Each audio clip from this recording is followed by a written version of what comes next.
اس کو، ورنہ ظاہر ہے کہ وہ پاکستان میں آنا تھا.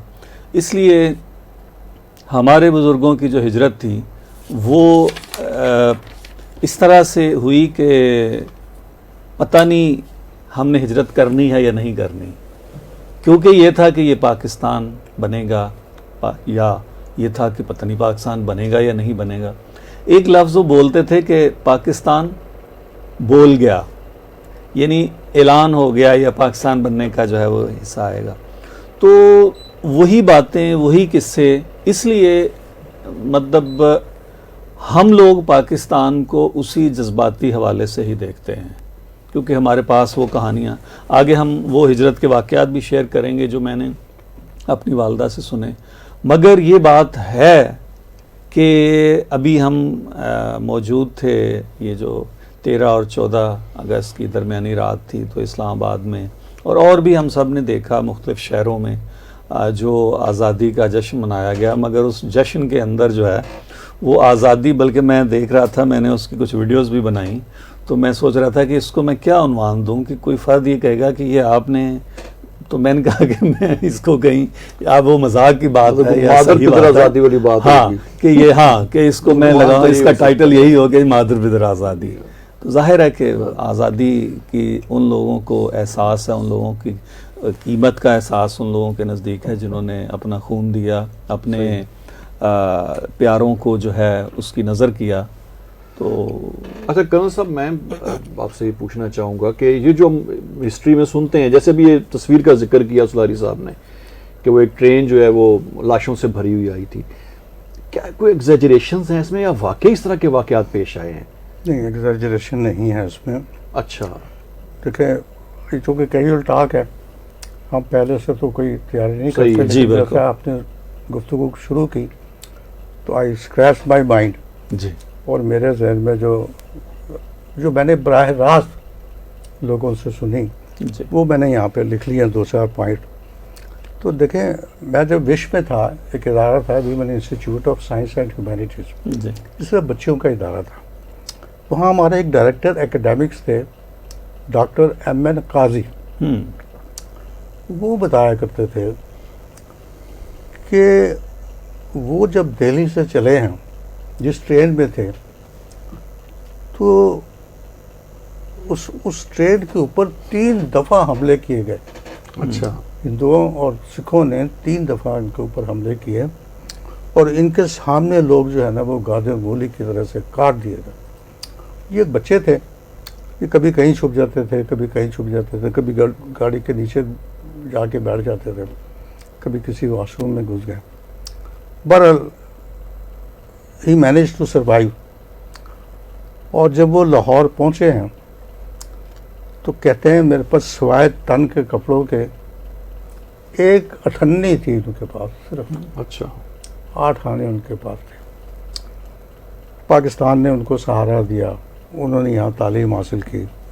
اس کے بعد سویڈن سے انہوں نے نیوکلیئر ٹیکنالوجی میں، اور وہ ہمارے اٹامک انرجی کمیشن میں بڑے اہم عہدے پر فائز رہے. Doctor M.N. قاضی وش میں ڈائریکٹر تھے وہ اکیڈیمکس کے.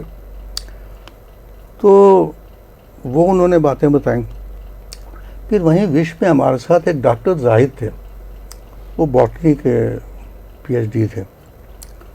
وہ بعد میں آئے تھے، 54 میں وہ آئے، بعد میں مائگریٹ کر کے پاکستان.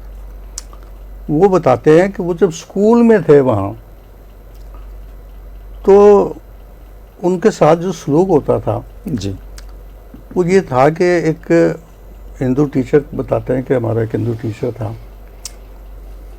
وہ کہتے تھے اس کو کہ لو یہ پیسہ لو، پتہ نہیں 1 پیسہ یا 2 پیسے، وہ فلاں جگہ سے میرے پان لے آنا. اور وہ اس کو کہتے تھے کہ ان کو بتا دینا کہ فلاں پنڈت کے یہ پان ہیں. اب اس میں ایک میسیج ہوتا تھا جو یہ بچے ہونے کی وجہ سے نہیں سمجھ پاتے تھے، جی لیکن وہ پان والا اور وہ پنڈت کے درمیان وہ کمیونیکیشن ہو جاتی تھی. کہتا تھا وہ پان بناتا تھا، پان بنا کے اس کی پڑیا بنا کے اس کو ایک دھاگے میں باندھتا تھا، اور اتنا لمبا دھاگا اس کے سرے کو اس کے ہاتھ میں دیتا تھا. کہتا ہے یہ ایسے ہی لے کے جانا, ہاں اس کو ہاتھ نہ لگا. ہاتھ نہ لگے. تو وہ یعنی یہ دیکھیں اس کے پیچھے پوری ایک ذہنیت ہے جی جی چھوت چھات کی. جی ان کے اپنے اندر جو ہے نا ان کے 4 گروپ ہیں. ایک مطلب برہمن ہوتا ہے, کشتری ہوتے ہیں, جی, پھر 4 شودر اور چوتھا شودر. تو وہ ان کے درمیان بھی اتنی زیادہ وہ ہے کہ اگر کوئی برہمن کے اوپر کسی نیچ ذات کا سایہ بھی پڑ جاتا تھا, یعنی سورج کا کچھ رخ اس طرح سے ہے کہ ایک بندہ اس کے سامنے سے اس کا سایہ اس کے اوپر پڑ گیا تو وہ بھرشٹ ہو گیا, پلید ہو گیا. جی, یعنی ان کا جو اپنا یہ عالم تھا تو مسلمان تو کسی کھاتے میں تھے ہی نہیں, وہ تو شودر سے بھی نیچے درجے میں, شودر سے بھی نیچے درجے میں تھے. تو وہ یوں پکڑ کے لے کے آتے تھے اور وہ پنڈت صاحب کو, تو پنڈت صاحب اس کو یہاں سے نہیں پکڑتے تھے, وہ درمیان میں سے پکڑ کے تاکہ اس کا جہاں ہاتھ لگا ہے وہاں پہ. یہ ہمیں ڈاکٹر زاہد نے بتایا. اور ایک دفعہ یہ یہاں پہ جہاں پہ یہ قاضی سعید مولانا سعید کی مسجد ہے, جی جی جی, کامران مارکیٹ کے پاس, وہاں پہ آپ نے دیکھا ہوگا ایک FG اسکول ہے. میں ISPR میں میری پوسٹنگ تھی تو اس کے پرنسپل کا مجھے میسج آیا, وہ لڑکیوں کا اسکول تھا. جی, تو اس کی پرنسپل کا میسج آیا کہ سر میں آپ سے ملنا چاہتی ہوں, تو بڑا ضروری ہے آپ سے ملنا. میں کہا یہ خاتون ہے, یہ بیچاری کہاں آئے گی. میں چلا گیا اس کے اسکول میں. میں گیا, اس نے بڑا پرتپاک میرے کو, میں کہا ہاں کیا مسئلہ. کہتی سر میری اس اسکول سے کہیں پوسٹنگ کروا دیں. وہ right in the centre of the city ہے.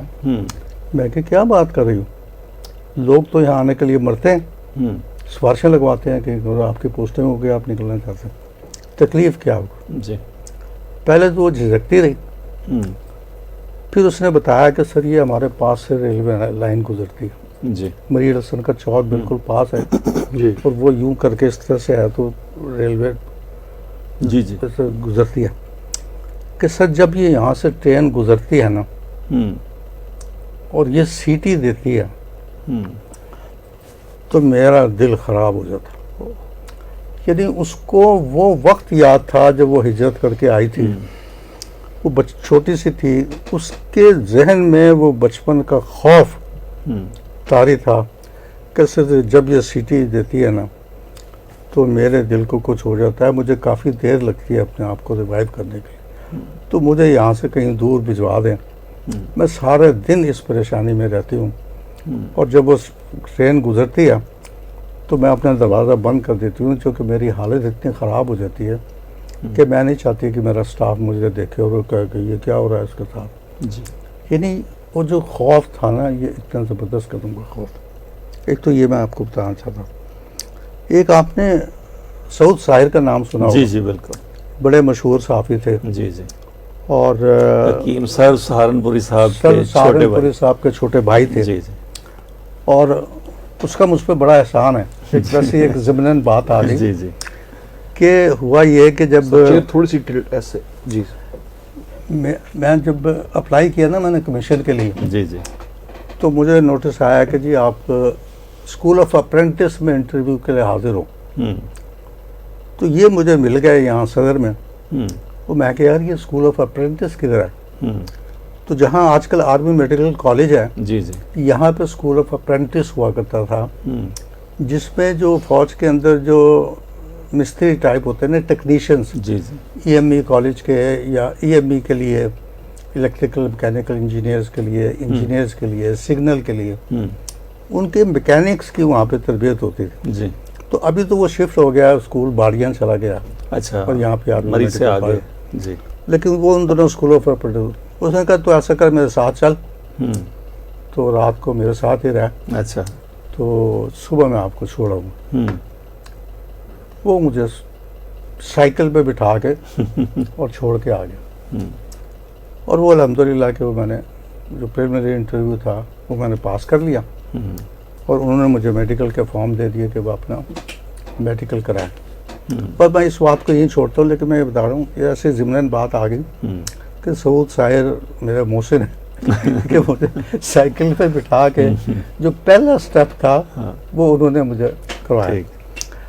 ان کے ساتھ پھر لمبی گفتگویں ہوتی تھی, تو انہوں نے ایک دفعہ بتایا کہ وہ کھوکھرا پار سے آئے تھے پاکستان، ٹھیک، سندھ والی سائڈ سے، سندھ والی سائڈ سے، جی۔ کھوکھرا پار سے وہ آئے تھے۔ ہوں، آئے کیوں تھے وہ؟ یہ جس اسکول میں تھے، جی، پاکستان بن گیا ہوں، تو جس اسکول میں تھے وہاں درمیان میں نا گاندھی کی تصویر لگی ہوئی تھی، ہوں، اور سب بچوں کو حکم تھا کہ جب وہ اس کمرے سے یا اس ہال میں سے گزرے تو اس کو پرنام کر کے، جیسے چرچ میں ہوتا ہے نا جی، کہ چرچ کی جو درمیان والی جگہ ہوتی ہے دیٹ از کالڈ آئل، ہوں، تو اس پہ کبھی کبھی جو ہے نا حضرت مریم علیہ السلام کا کوئی اسٹیچو یا کوئی تصویر لگی ہوتی ہے۔ ہوں، تو کرسچن کیا میں نے دیکھا ہے، اگر آپ کسی چرچ میں جائیں جی، کہ وہ دائیں سے بائیں یا بائیں سے دائیں اگر گزرتے ہیں نا جی، تو وہ درمیان میں تھوڑا سا جی، جھکتے ہیں ٹھیک۔ اور آداب بجا لاتے ہیں۔ اسی طرح سے ایک دو نے کیا تھا ہوں، کہ انہوں نے اس کے بیچ میں تصویر لگا دی ہوں، اور انہوں نے کہا کہ جو یہاں سے گزرے گا وہ پرنام کر کے گزرے گا۔ ہوں، اب سب ساری یہ کہتے ہیں کہ میں کوشش کرتا تھا کہ میں وہاں سے گزروں ہی نہ، اچھا، میں بائیں سے نکل کے ایک لمبا چکر کاٹ کے ادھر چلا جاتا تھا، میں درمیان میں سے نہیں گزرا۔ لیکن اگر کبھی گزرتا بھی تھا تو میں پرنام شنام کوئی نہیں کرتا تھا، گزر جاتا۔ طبیعت باغیانہ طبیعت میرا اور جارحانہ، لڑکپن سے بھاگیانہ ہے، وہ آپ کو پتہ ہی ہے جی، کہ اس کے الگ واقعات ہیں، جی، بلکہ ایک واقعہ ریلیونٹ جی، ہے، جی، جی۔ میں بتا دیتا ہوں۔ ضرور، یہ جب جنرل ضیاء الحق نے جانا تھا نا، انڈیا جانا تھا ایک دم، جی، تو صحافیوں کی ایک ٹیم جو ہے نا، سینئر صحافیوں کی ایک ٹیم، وہ پہلے چلی گئی، دہلی چلی گئی۔ یہ وہ کرکٹ ڈپلومیسی والا وزٹ تھا؟ ہاں، وہی کرکٹ ڈپلومیسی۔ تو صحافیوں کی ایک ٹیم جو ہے نا جس کے اندر سینئر صحافی موجود تھے، ہوں، اور اس کا نام بھی آ گیا، یہ چلا گیا، کہتے وہاں جا کے نا ہم ایک جگہ بیٹھے تو ان کا جو سیکرٹری امور خارجہ تھا ہوں، اس نے ایک تقریر کرنی شروع کر دی، ہوں، جو عام طور پہ ہندوؤں کے یہاں تقریریں وہ اس طرح کی کرتے تھے کہ دیکھیں جی ہم تو بھائی بھائی تھے، ہوں، ہمیشہ سے صدیوں سے اکٹھے رہ رہے تھے، ہوں، اور یہ ایک مصنوعی لکیر کھینچ دی گئی ہے جی، اور یہ بھائیوں کو بھائیوں سے جدا کر دیا ہے۔ وہ اس طرح کی گفتگو جو ہے نا جی، عام طور پہ وہ فلموں میں بھی پروپیگنڈا یہی کرتے ہیں۔ یہی کرتے ہیں۔ اس کے علاوہ جتنی بھی کتابیں لکھی گئی ہیں جی۔ اپنا 71 کی وار کے بعد، جی، جو ہمارے مطلب ہے کہ پی او ڈبلیوز رہے وہاں پہ، جی، وہ بھی یہی بات کو کنفرم کرتے ہیں کہ وہ کوئی آتا تھا پنڈت اور وہ بڑے خوشالان حالی کے ساتھ نعت پڑھتے تھے اور حمد پڑھتے تھے اور پھر کوئی تقریر کرتا تھا، وہ یہیں سے شروع کرتے تھے۔ تو وہ سیکرٹری امور خارجہ نے اسی طرح کی کوئی تقریر کرنی شروع کر دی۔ ہوں، یہ پہلے تو سنتا رہا، کہتا ہے میرے دائیں طرف، میں یہ ایون جونیئر موسٹ نا، بس سینئر لوگ تھے، کہتا ہے میرے دائیں طرف بیٹھے ہوئے تھے مجید نظامی صاحب، جی، نوابت کے بانی ایڈیٹر۔ جی، جی، ان کا سر مجھے کچھ اجازت ہے کچھ کرنے کی۔ ان کو پتا تھا کہ شرارتی آدمی کچھ شاید کرے، لیکن انہوں نے کہا کہ ہاں کرو۔ کہتا بائیں طرف میرے مجیب الرحمان شامی بیٹھے ہوئے تھے، ہوں، میں نے ان سے پوچھا کہ سر مجھے کچھ اجازت ہے؟ کہا یہ کھڑا ہو گیا ہوں، کہ ہاں مجھے پیاس لگ رہی ہے، مجھے پیاس لگ رہی ہے۔ ہوں، وہ مطلب بڑا ایک سنجیدہ ماحول، شور مچا، سارے حیران کیا۔ سیکرٹری نے اشارہ کیا کسی ویٹر کو کہ جا اس کو پانی دو۔ وہ پانی اس نے لیا، ایک گھونٹ پیا۔ ہوں، کیا سر یہ ایک گھونٹ آپ پیا؟ اسے مجید نظامی کو دیا، ہوں، ایک گھونٹ اس نے پیا۔ اس نے مجھے الرحمان شامی کو دیا، ایک گھونٹ اس نے پیا۔ اس نے کہا سر یہ پانی آپ پی سکتے ہیں؟ وہ سیکرٹری امور خارجہ، ہاں، سر آپ یہ پانی پی سکتے ہیں؟ اب وہ اس کو سمجھ نہیں آئی کہ میں کیا یہ ہو کیا رہا ہے، ہاں، اور اس نے جو یہ ڈرامہ کیا ہوں، اس سے سارا جو ہے نا وہ بات سمجھ میں آ گئی جی، کہ جو ان کے اور ہمارے درمیان یہ لکیر کھینچی گئی ہے یہ ایسی میننگ لیس نہیں ہے، جی، اٹ از میننگ فل۔ بالکل، تو مطلب یہ ضمناً واقعہ یاد ہے کہ میں بتا ہی رہا ہوں کہ وہ اسکول میں تھے، پرنام نہیں کرتے تھے، ہوں، تو پہلے تو لوگ ان کو اگنور کر دیا کرتے تھے، ہوں، لیکن جب پاکستان بن گیا ہوں، تو وہ جو ہندو تھے نا they use to feel offended, ہوں، اور ایک دفعہ انہوں نے اس کو پکڑ لیا ہوں، کہ تم نے پرنام نہیں کیا۔ اس نے جیسے اس کی زبان تھی اسی زبان میں ان کو جواب دیا، اور وہ انہوں نے اس کو مارنا پیٹنا شروع کر دیا. وہ کوئی ٹیچر ویچر آ گیا, انہوں نے کچھ چھڑوایا انہوں نے. اچھا, اس کا جو اسکول کا پرنسپل تھا وہ ان کے ماموں کا اسٹوڈنٹ رہا تھا. اس نے اس کے ماموں کو بلایا, اس کو کہا کہ یہ جو ہندو لڑکے ہیں نا, دے آر ویری سیریس, اور یہ اس کو چھوڑیں گے نہیں, اس کو غائب کر دو یہاں سے. جی. تو وہ انہوں نے پھر یہ کیا کہ وہ تو پہلے سے کھچڑی تو پکی رہی تھی کہ پاکستان جانا ہے, کب جانا ہے, کیسے جانا ہے. تو یہ واقعہ جو ہے نا یہ کیٹلسٹ کے طور پہ کام آیا, اور انہوں نے اس کو فوراً اپنی بیوی کو اور دوسرے گھر والوں کو کر کے ساؤتھ سائڈ کو انہوں نے ٹرین میں بٹھا دیا. کہتے تھے کہ وہاں سے ہم نکل کے میر پور خاص میں ان کے لیے کوئی کیمپ لگایا گیا تھا, تو وہاں یہ ٹھہر گئے. کہتے میں وہاں سے گھومتا پھر رہا تھا, تو ایک جگہ انگور بک رہے تھے, 4 آنے سیر 4 آنے سیر. کہتے میں بڑا حیران ہوا کہ انڈیا میں انگور نہیں ملتے تھے. جی.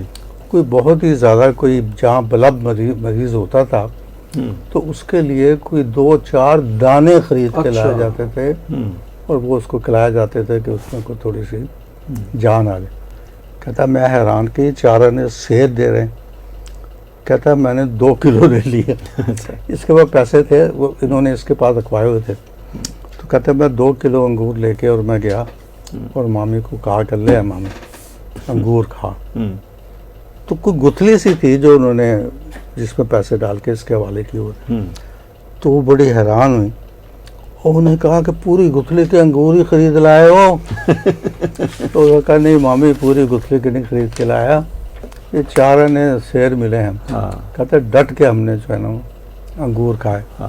مطلب یہ وہ واقعات ہیں جو کہ وہ سعود صاحب. اچھا, ایک اور بات بٹی صاحب, آپ چونکہ درمیان میں بیٹھے ہوئے ہیں تو آپ کی اجازت سے جو ہے نا, حالانکہ ہمارے پروگرام کی جو اس کا سٹرکچر ہے ویسے کہ اس میں کوئی وہ نہیں ہوتا. اصل میں آج سیٹنگ اس طرح سے ہے کہ آج آپ اینکر لگ رہے ہیں درمیان میں بیٹھ کے. صحیح. آپ نے ایک کتاب لکھی, اقتدار کی مجبوریاں, اس پہ بہت لکھا گیا. جنرل اسلم بیگ صاحب کی جتنے تبصرے اس کتاب کے اوپر شائع ہوئے ہیں, میرا خیال ہے پاکستان میں کبھی کسی کتاب پر اتنے بہت زیادہ.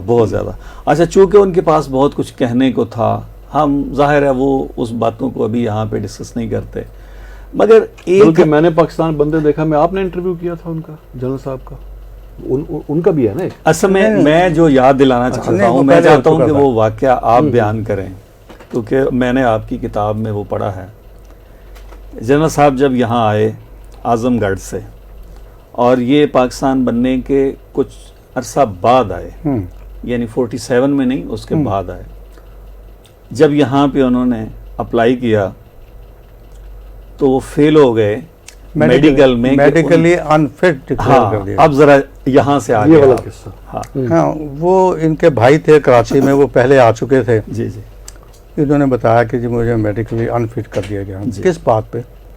وہ اس بات پہ کہ وہ انہوں نے ڈاکٹر نے کہا ہے کہ آپ کی جو ہارٹ مرمر ہے, جو دل کی دھڑکن ہے, وہ 5 یا 6 دھڑکنوں کے بعد ایک دھڑکن غائب ہو جاتی ہے, ڈراپ ہو جاتی ہے, مس ہو جاتی ہے. تو انہوں نے وہاں کراچی میں 2-3 ڈاکٹر تھے, ان سے مشورہ کیا. انہوں نے کہا یہ تو کوئی ایسی بات نہیں ہے جس کے اوپر اس کو انفٹ کر دیا جائے, اس کے خلاف آپ اپیل دائر کر دیں. جی. انہوں نے اپیل دائر کر دی اس فیصلے کے خلاف. اور پھر یہ ہوتا ہے کہ جب وہ اپیل دائر کرتے ہیں تو اس کے اوپر ایک بورڈ بنتا ہے, ٹھیک, سینئر افسروں کا بورڈ بنتا ہے, 2-3 اس کے اندر ڈاکٹر ہوتے ہیں. تو وہ شاید فل کرنل ایک اس کا پریزیڈنٹ تھا اور 2 اس کے ممبر تھے. اور وہ انہوں نے بتایا کہ جی فلاں تاریخ کو آپ GSQ میں بورڈ کے سامنے پیش ہوں. تو یہ جب بورڈ کے سامنے پیش ہوئے تو پہلے تو وہ آپس میں ڈسکس کرتے رہے وہ کاغذ دیکھ کے. پھر وہ جو پریزیڈنٹ تھا اس نے کہا کہ ہاں بھئی یہ آپ کی 5-6 دھڑکنوں کے بعد ایک دھڑکن غائب ہو جاتی ہے, تو یہ کیوں ہو جاتی ہے؟ تو جنرل صاحب نے جواب دیا کہ غالباً میری کچھ دھڑکنیں جو ہیں نا وہ وہیں رہ گئی ہیں جب وہ اعظم گڑھ سے چلنے لگے تھے اعظم گڑھ تو سے ان کے چلنے لگے، دوستوں نے کیسے ان کو تو مطلب یہ چونکہ وہ جو نیشنل اسٹوڈنٹس فیڈریشن تھی جی اس کے پریزیڈنٹ بھی تھے، جی کہتے سینکڑوں لوگ تھے جن کے ساتھ مل کے ہم کام کرتے تھے، جی اور یہ ایک بڑا مشکل فیصلہ تھا ان کو خدا حافظ کہہ کے آ جانا. پھر گھر والے بھی تھے اور بڑے والے بھی تھے. تو اس نے کہا کہ سر میں جب آیا تھا وہاں سے تو اتنے میرے دوست تھے جن کے ساتھ ہم نے مل کے تحریک پاکستان کی موومنٹ میں حصہ لیا، تو اب ان سب لوگوں کو خدا حافظ کہنا اور ان کو الوداع کہہ کے پاکستان آنا ایک بڑا مشکل کام تھا. میرا خیال ہے کہ میری کچھ دھڑکنیں ان کے ساتھ ہی رہ گئی. تو یہ سن کے نا وہ جو پریزیڈنٹ تھا وہ کھڑا ہو گیا اور اس نے ان کو گلے لگایا. تو اب جنرل صاحب کہتے ہیں کہ غالباً اس کی بھی کچھ دھڑکنیں وہاں رہ گئی. تو اس طرح سے پھر وہ مطلب ہے کہ انہوں نے اس کو پاس کر دیا. اور یہ اچھا، یہ بٹی صاحب ایک یہ بالکل صحیح بات ہے، جو لوگ وہاں سے ہجرت کر کے آئے تھے اصل میں جنم بھومی کو چھوڑنا آپ کے لیے بڑا مشکل ہوتا ہے. سر نے شروع میں ذکر کیا تھا جو ان کے کچھ کولیگز تھے جی جس حالات میں ہے، تو ہمارے ایک پرانے ساتھی تھے جنرل صابر عزیز، جی ہمارے رفاق یونیورسٹی کا ایک حصہ رہے ہیں. جی انہوں نے بھی اپنا قصہ شیئر کیا تھا کہ وہ بھی جب پاکستان میں انٹر ہو رہے تھے، بہت ہی بچے تھے اس وقت، صرف نکر تھا ان کے بدن پہ، پاؤں میں جوتی بھی نہیں تھی. اور دیکھیں کہ اس کہتے ہیں نا پاکستان نے کیا دیا. ایک ایسا بچہ جو نکر کی حالت میں انٹر ہوا وہ جنرل بنا آرمی میں، یہ اپرچونٹیز پاکستان نے دی. تو یہ جو ہمارے ہاں جو آج کل جیسے مایوسی کی کیفیت ہے اور لوگ جو ہے در در پاکستان چھوڑ رہے ہیں. کرنل صاحب نے بہت سارے ممالک کا وزٹ کیا ہے، مجھے بھی 17-18 ملکوں میں جانے کا اتفاق ہوا ہے. اور ابھی بھی کچھ ساتھی جو ہیں وہ باہر جا رہے تھے تو میں نے ان سے کہا یار مجھے تو کسی جگہ میرا دل تو نہیں لگا کہیں پہ سیٹل ہونے کے لیے. تو میرے خیال میں پاکستان سے زیادہ اچھی جگہ پاکستانیوں کے لیے ایک اور شخصیت جو ہے نا، اب یہ ظاہر ہے یہ بڑے بڑے نام آپ نے جیسے وہ آپ نے ان کا بتایا جو سائنسدان بنے، ایٹمی سائنسدان ڈاکٹر احمد قاضی. ہاں، اسی طرح نعمت اللہ خان جو کراچی کے میئر رہے اور کراچی کی تاریخ میں جتنا کام انہوں نے کروایا کسی نے کام نہیں کروایا. آج بھی لوگ یاد کرتے ہیں. آج بھی بالکل. وہ جب ہجرت کر کے آئے تھے تو کہتے ہیں کہ وہ ایک جھگی میں رہے تھے، یعنی ایسے جیسے کپڑے کا آپ کوئی وہ جھگی میں، ہاں، اور وہاں سے انہوں نے اپنی جدوجہد کا جو ہے وہ آغاز کیا تھا. اور پھر وہ انہوں نے اپنے چونکہ بڑے تھے بہنوں کی شادیاں کی، پھر اپنی تعلیم بھی اپنا حاصل کی اور پھر وہ وکالت کی انہوں نے، اور پھر اسی شہر میں وہ ظاہر ہے کہ مقام ان کو ملا. ایسا ہے، لیکن معاملہ یہ ہے کہ بٹی صاحب وہ جنہوں نے تو ہجرت کی ہے یا جنہوں نے، ان کے لیے تو اس پاکستان کی اہمیت یقیناً جو ہے وہ ہے. اور میں یہ سمجھتا ہوں کہ آج جو ہم یہ باتیں کرتے ہیں یہ ہمیں باتیں کرتے رہنا چاہیے تاکہ یہ جو ہمارے یہ والی نسل ہے جس کا یہ والا معاملہ ہے کہ جی یہاں ہمارے لیے کیا ہے یا ہمارے لیے وہاں پہ، اس میں کوئی حرج نہیں ہے کہ اگر آپ جاتے ہیں، مگر بات یہ ہے کہ اپنے پاکستان کو تو برا نہ کہو نا. معاملہ یہ ہے کہ باہر بھی جاتے ہیں تو جو بھی بری بات منسوب ہوتی ہے اس کو پاکستان کے ساتھ منسوب کیا جاتا ہے.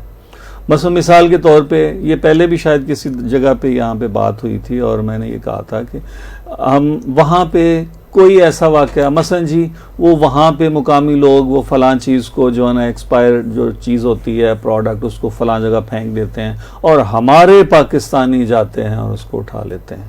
اور اچھا فلاں جگہ یہ ہوا تو اس نے یہ کیا تو فلاں نے یہ فراڈ کیا تو ہمارے پاکستانی.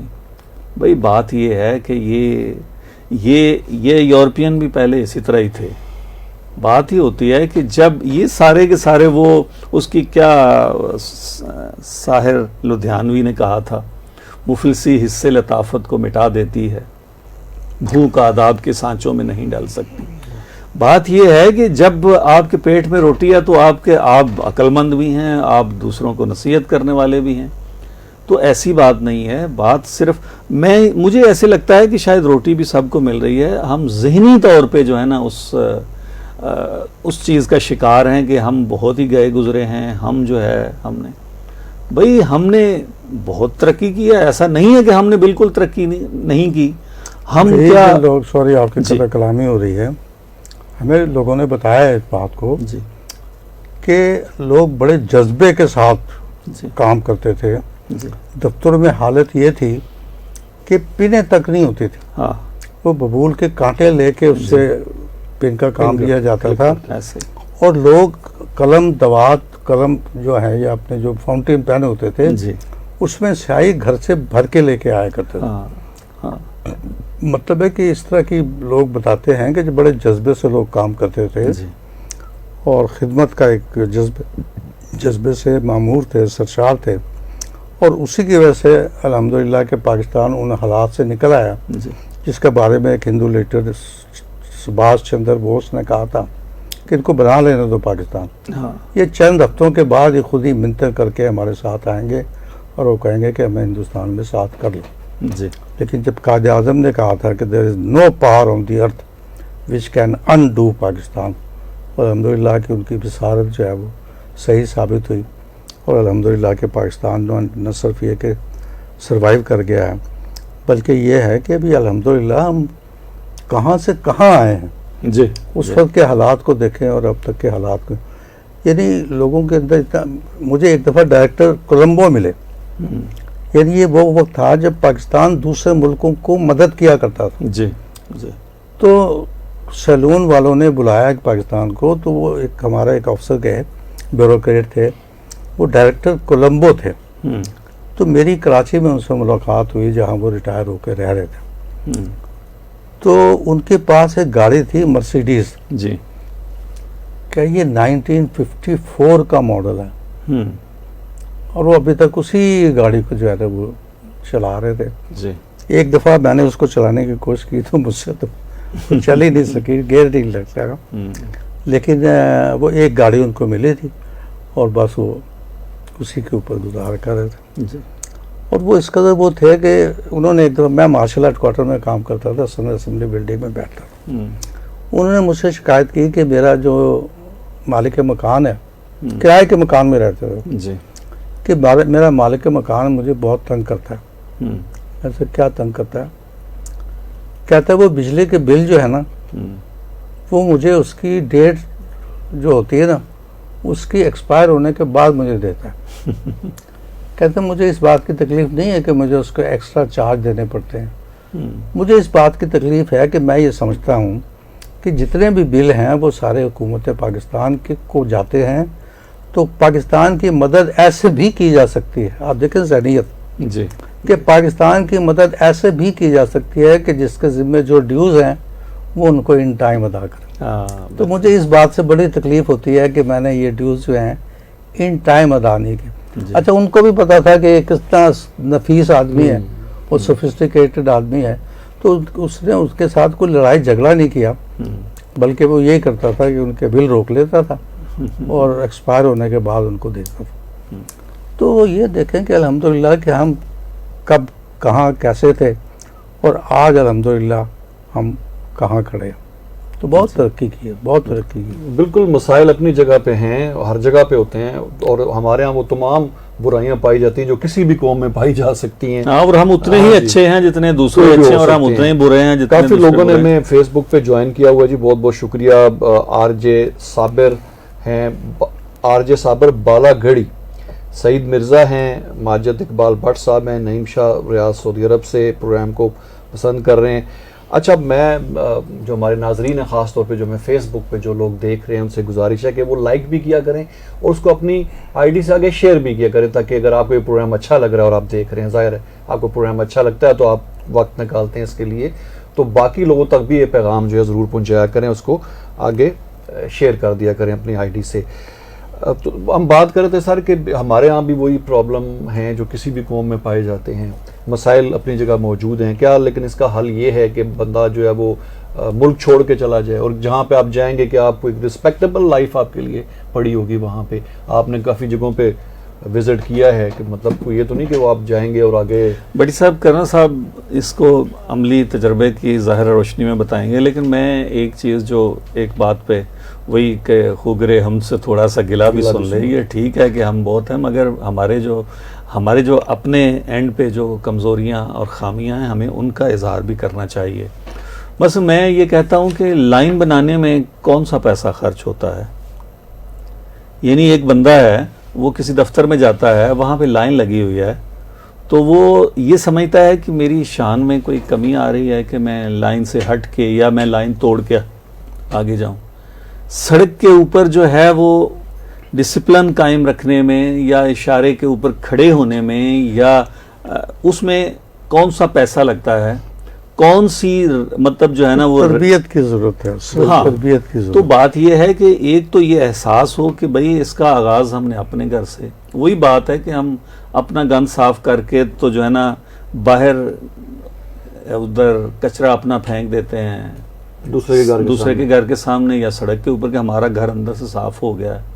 تو لازمی بات ہے کہ وہ اس کو اگر دیکھا جائے تو وہ ایسے ہی ہے کہ وہ جو اس کے کچرا پھینکنے سے جو بیماری پھیلے گی تو وہ آپ کے گھر بھی آئے گی.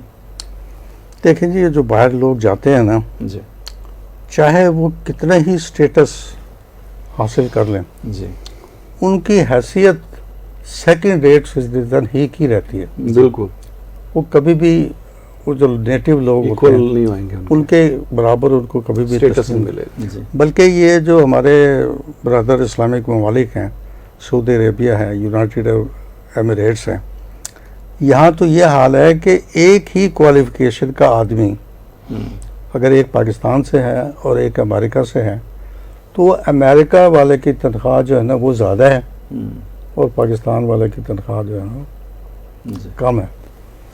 اور اسی طرح سے سعودی عرب کی اکانومی کو ٹھیک کرنے میں پہلے تو ان کی جو دولت ہوتی تھی وہ ایک اونٹ کے اوپر ہی آ جاتی تھی. جی یہ تو جب تیل نکلا ہے تو اس کے بعد سے ہوا. تو وہ پاکستانی ایک آدمی تھا جس کا نام رفیق تھا، جی اس نے ان کی اکانومی کو ٹھیک کرنے میں بڑا کام کیا. اس کی تو بڑی عزت تھی، لیکن ابھی انہوں نے رفیق جو ہے نا وہ ایک استہزاء کی علامت بنا لیا ہے اچھا کہ وہ جب کسی کو یا رفیق کہہ کے بلاتے ہیں تو اس کے اندر ایک تھوڑی سی کنٹمپٹ شامل ہوتی ہے. باہر سے آیا ہوا. اور اگر کسی کو صدیق وہ کہہ کے بلاتے ہیں تو اس کا مطلب ہے کہ یہ تھوڑا سا زیادہ ریسپیکٹیبل ہے. ہاں اچھا، ایک اور بات یہ ہے کہ جب شروع میں جو سعودی عربیہ میں ہمارے طرف سے لوگ گئے وہ ڈاکٹرز یا انجینئر ہوتے تھے، مہندس، دکتور. اور ابھی بھی اب جب مثلا میں گیا، میں انٹرپریٹر تھا اور الحمدللہ کہ ہمارے جو اساتذہ تھے انہوں نے اتنی عربی ہمیں پڑھائی کہ الحمدللہ کہ ہم فلالیسلی بول لیتے تھے. تو وہاں جا کے جب آپ عربی بولتے ہیں نا تو وہ پہلا سوال یہ کرتے ہیں مہندس، دکتور، کہ یا تو تم مہندس ہو، انجینئر ہو یا ڈاکٹر ہو. آج جب ان کو بتاتے تھے کہ نہیں میں نہ مہندس ہوں نہ ڈاکٹر ہوں تو وہ تھوڑا سا بلکہ ایک تھوڑا سا واقعہ سنا دیتا ہوں کہ ہم خمیس مشاہد میں تھے جو ساؤتھ میں نا ایک چھوٹا سا شہر ہے، ان کا پروونس ہے ابہا. ان کا خوبصورت ترین پروونس ہے اور ابہا کا موسم جو ہے نا وہ بہت خوبصورت مری کی طرح کا ہے، مری کی طرح کا موسم ہوتا ہے. بلکہ مری میں تو شدت آ جاتی ہے نا، سردیوں میں شدت آ جاتی ہے، وہاں شدت نہیں پلیزنٹ آتی، رہتا ہے، پلیزنٹ رہتا ہے. اور دیکھیں یہ ایک اور فنامنا ہے کہ جو خط استوا کے قریب جتنے بھی ممالک ہیں وہاں ٹھیک 3 بجے بارش ہوتی ہے. اچھا، وہ کچھ جغرافیکل سسٹم اس طرح کا ہے کہ وہاں پہ چونکہ سورج کی شعائیں عمودی پڑتی ہیں تو اس لیے وہ جو نیچے کا پانی وانی ہوتا ہے سمندر کا، نہر کا، دریا کا، وہ آبی بخارات بن کے اٹھتا ہے اور ٹھیک 3 بجے جو ہے نا تابڑ توڑ بارش نہیں ہوتی، ڈریزلنگ ہوتی ہے جو خوبصورت ہوتی ہے. تو میں وہاں پہ 2 سال رہا خمیس مشاہد میں. خمیس مشاہد بذات خود ایک بڑا خوبصورت نام ہے. خمیس کہتے ہیں جمعرات کو، ٹھیک. اور مشاہد جو ہے نا یہ اس میں تصغیر ہے مشت کا. اچھا، مشت کہتے ہیں کنگے کو، ٹھیک. مشاہد جو ہے نا چھوٹی کنگی. تو تو اصل میں ہوتا یہ تھا کہ پہلے کسی زمانے میں وہاں پر کنیزوں کا ایک میلہ لگا کرتا تھا. وہ کنیزوں کو بنا کے سنوار کے ان کے بال شال سنوار کے وہاں ان کو بازار میں رکھتے تھے جی. اور وہ ان کی یعنی لوگ خریدتے تھے وہاں کے. اس کی وجہ سے اس کا نام خمیس مشاہد پڑ گیا کہ چونکہ ہر جمعرات کو لگتا تھا اور مشاہد میں کے بناؤ سنگار کے ساتھ اس لیے اس کا نام خمیس مشاہد تھا. تو اس کے درمیان میں نا ایک راڈو چوک اب تو اس کو کہتے تھے پتہ نہیں اصلی نام اس کا کیا ہوگا. اس کی وجہ یہ تھی کہ اس کے درمیان میں نا ایک بہت بڑا مینار سا تھا اس کے اوپر راڈو کی ایک بڑی گھڑی بنی ہوئی تھی تو ہم اسے راڈو چوک کہتے تھے. That was the central place of that city. میں وہاں ایک دن گیا تو میں کسی دکان سے گزرا تو میں اس سے عربی بولی تو اس نے کہا دکتور. اب مجھ سے یہ سوال اتنی دفعہ ہو چکا تھا کہ میں کہ یار یہ کیا پوچھتے ہیں آج چیک تو کریں. میں کہا وہاں میں کہ یس آئی ایم ڈاکٹر. ہم تو دکتور تا لینا. وہ مجھے لے گیا دکان کے اندر. اس نے اپنا شٹر کھینچا دکان بند کی اور اس نے اپنا مجھے مسئلہ بیان کرنا شروع کیا کہ مجھے پیاس بڑی لگتی ہے. تو میں کیا پانی پی لیا کرو. پیاس اگر لگتی ہے تو پانی پی لیا کرو. اور اس نے اتنی ساری دوائیں نکال کے مجھے دکھائیں کہ یہ دیکھو یہ مجھے ڈاکٹر نے دوائیں دی ہیں اور یہ میں کھاتا ہوں تو میں کہ ان کو کھانے سے تو تمہیں اور زیادہ پیاس لگے گی. کیا کروں؟ میں کہ اس کو پھینک دے. پھر میں نے حالانکہ میں اس وقت ڈاکٹر آپ نے پھر یہ سوچ کے ڈاکٹر بننے کا ارادہ کیا. ڈاکٹر بننے کا ارادہ کیا. تو اس کو میں نے کہا تم ایسا کیا کرو کہ کھانے کے دوران تم نے پانی نہیں پینا اور کھانے کے کوئی آدھ گھنٹے کے بعد تم ایک لیمو لو اور ایک گلاس کے اندر لیمو نچوڑ کے اور وہ پانی پی لیا کرو کہ اس سے تمہاری اچھا وہ میں نے اس کو پہلے تو یہی کہا جیسے آپ کا ایک نیچرل ریئیکشن تھا کہ پانی پی لے گا. میں کہ پانی کیوں نہیں پی رہے؟ وہاں پہ پانی مہنگا ہے پیٹرول سستا ہے. اس نے دکھایا مجھے کہتا ہے یہ بوتلیں میں روز کی 5 بوتلیں یہ پی جاتا ہوں اور وہ 2 ریال کی یا 3 ریال کی ملتی. تو کہتا ہے میں آئی کانٹ افورڈ. تو مطلب وہ سودی نہیں تھا وہ غالباً یمنی تھا. یہ کیا بعد میں اس کو نسخہ بتا کے آ گیا کہ پانی کے کھانے کے آدھ گھنٹے کے بعد ایک لیمو نچوڑ کے پانی میں وہ پیا کرو. میں ایک ہفتے کے بعد گیا نا تو میں کہتا اپنے مریض کا حال تو پتہ کریں. میں اس کی دکان پہ گیا تو اس نے تو شور مچا دیا. جا دکتور کہ ڈاکٹر آ گیا. وہ پتا چلا کہ دائیں بائیں کے کئی دکاندار جو ہے نا اور پیاسے آ گئے. نہیں وہ جمع ہو گئے مختلف بیماریوں کے وہ جمع ہو گئے اور اس نے جناب اپنا وہ شٹر بند کیا اور اس نے کہا یار ڈاکٹر مرضا یہ سارے مریض نے تو انہوں کا علاج کر. میں نے کہا یار عزت بچاؤ اپنی. ایک تو نسخہ کامیاب ہو گیا. تو میں نے اس کو کہا میں کہ ایسا کرو کہ میں وہ قدیبت سبتاش میں ہوتا ہوں تو ادھر تم آنا تو پھر میں کروں گا. میں ادھر کون آئے گا فوجی اس پہ. تو یہ ہے کہ جو لوگ باہر جاتے ہیں نا خود یہ جو ہمارے سعودی عربیہ ہے یا یہ جو یونائٹڈ عرب ایمریٹس کی 7 ریاستیں ہیں یعنی جو پہلا ریئیکشن ہوتا ہے وہ تو انتہائی بدتمیزی کا ہوتا ہے کہ وہ آپ کو اس طرح سے ٹریٹ کرتے ہیں کہ آپ اگر عمرے کے لیے بھی گئے ہیں نا تو آپ ایک دفعہ ضرور سوچتے ہیں کہ یار بس میں فرض ادا کرنے کے لیے آ گیا ہوں آئندہ یار میں ان کے متھے نہیں لگا. اس طرح سے ہوتا ہے اپنا ملک. ہاں ایسا ہی ہے بالکل. بڑی صاحب اس کو ہم نا اگلے میں کنٹینیو کریں. ویسے ہم ہر دفعہ یہی کہتے ہوتے ہیں. نہیں اس کو ہم ہمارا کسی کنکلوژن پہ ختم نہیں ہوتی ڈیبیٹ. یہ بات تو ہے مگر یہ موضوع اس طرح کا ہے کہ اس پہ ہمیں جو ہے نا بات کرنی چاہیے. ہوپ فلی اظہر صاحب بھی اگلے پروگرام میں ہوں گے تو ان کے اپنے ایکسپیرینسز ہیں اپنی آبزرویشنز ہیں کافی. اور خاص طور پہ میں نے پاکستان بنتا ان کا بہت بڑا انیشیٹو تھا جس کو ہم ہمیشہ اپریشیٹ کرتے ہیں. بلکہ جو ہمارے چانسلر صاحب ہیں ان کی ہمیشہ یہ خواہش رہی ہے کہ اس پہ زیادہ زیادہ کام کیا جائے.